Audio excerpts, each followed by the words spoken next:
minus 10, 9, 8, 7, 6, 5, 4, 3, 2, 1. Main engine start, 0, and liftoff of the Atlas V, seeking clues to the planetary puzzle about life on Mars.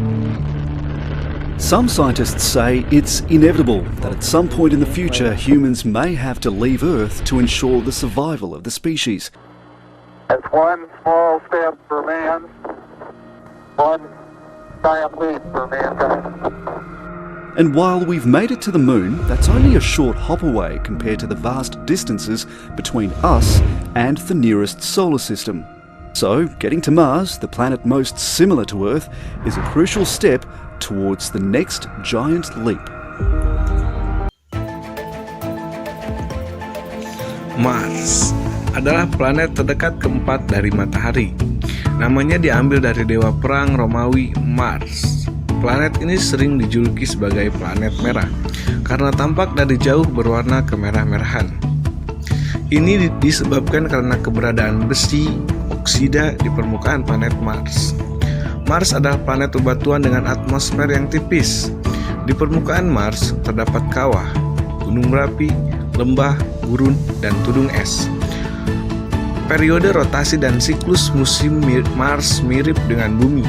Di Mars berdiri Olympus Mons, gunung tertinggi di tata surya, dan Valles Marineris, lembah terbesar di tata surya.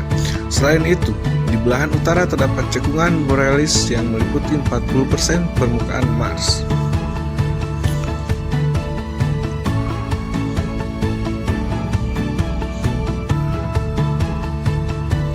Mars memiliki massa 6,4185 kali 10 kg.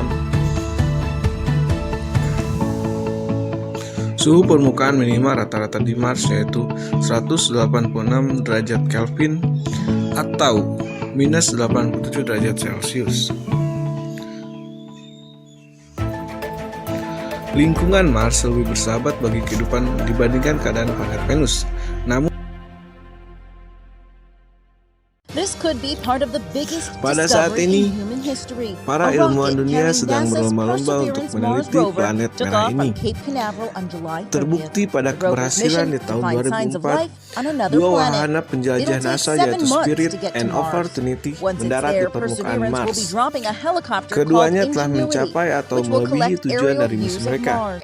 Salah satu penemuan ilmiah yang paling penting adalah bukti keberadaan air pada masa lalu. Di tempat mendarat kedua wahana tersebut, badai debu dan angin telah membersihkan panel surya kedua wahana sehingga lama hidup mereka bertambah. Pesawat angkasa Mars Reconnaissance Orbit milik NASA tiba di orbit Mars pada 10 Maret 2006 untuk melakukan penelitian ilmiah selama 2 tahun. Pengorbitan tersebut akan memetakan daratan dan cuaca Mars dengan tujuan untuk menemukan tempat pendaratan yang layak bagi misi pendaratan berikutnya. MRO berhasil mencitrakan longsor di kutub utara Mars pada 3 Maret tahun 2008. Beberapa waktu yang lalu, kita telah digemparkan dengan pengumuman yang the Mars One Foundation starts the search for Mars inhabitants. The search for people from all nations who want to settle on Mars. Mars One is a not-for-profit organization that is working on landing the first crew on Mars in 2023 and another crew every 2 years after that. Meski mendapat kritik dan diragukan kesuksesannya, tim misi ke Mars yang dikenal sebagai Mars One tetap yakin bahwa mereka mampu membangun koloni di planet merah itu pada tahun 2027. Misi ke Mars yang digagas perusahaan Belanda Mars One ini akan mengirimkan 4 astronot setiap 2 tahun sekali untuk mendarat di planet merah dan membangun koloni di sana mulai pertengahan 2020. Tidak seperti NASA, Mars One hanya menyediakan 1 tiket penjelajahan ke Mars bagi astronotnya. Hal ini berarti mereka tidak akan bisa pulang lagi ke bumi. Untuk meyakinkan misi ini, bukan misi bunuh diri dan akan berhasil, Mars One melakukan tanya jawab dengan 4 astronotnya melalui video tentang peluang bertahan hidup di Mars. Jika persediaan makanan kalian habis, apakah kalian akan menjadi kanibal dengan memakan satu sama lain? Tanya Mars One kepada astronotnya. Tidak.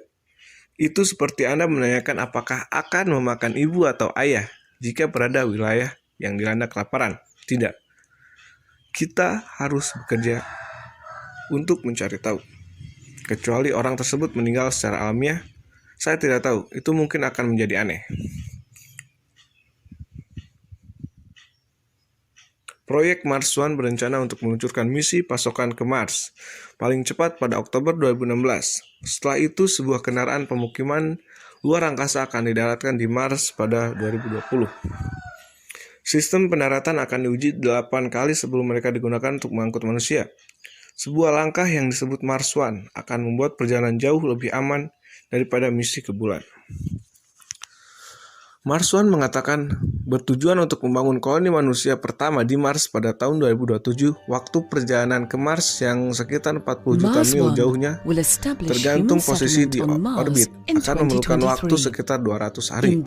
Awal tahun ini, Mars One memangkas calon astronotnya dari 200.000 menjadi 50 pria dan 50 wanita. Ke 100 orang pilihan tersebut terdiri dari 33 Amerika Serikat, 31 berasal dari Eropa, 16 dari Asia, dan masing-masing 7 dari Afrika dan Australia. Dikutip dari mdream.co.id. Wah, apakah misi manusia ke Mars ini akan berhasil? Kita simak saja dan kita nantikan dari ilmuwan dunia kita, guys. Terima kasih. Jangan lupa like, comment, and subscribe. Thank you very much. Thanks for watching. Bye-bye. The rovers will prepare the settlement for human arrival. They will extract the inflatable section from the living unit. The life support unit will prepare the outpost for arrival of the humans. The crew will depart in September 2022, when the settlement is fully operational and habitable. They will be flying to Mars in a transit habitat with a lander attached to it. 7 months later, in April. For more information, visit mars-one.com.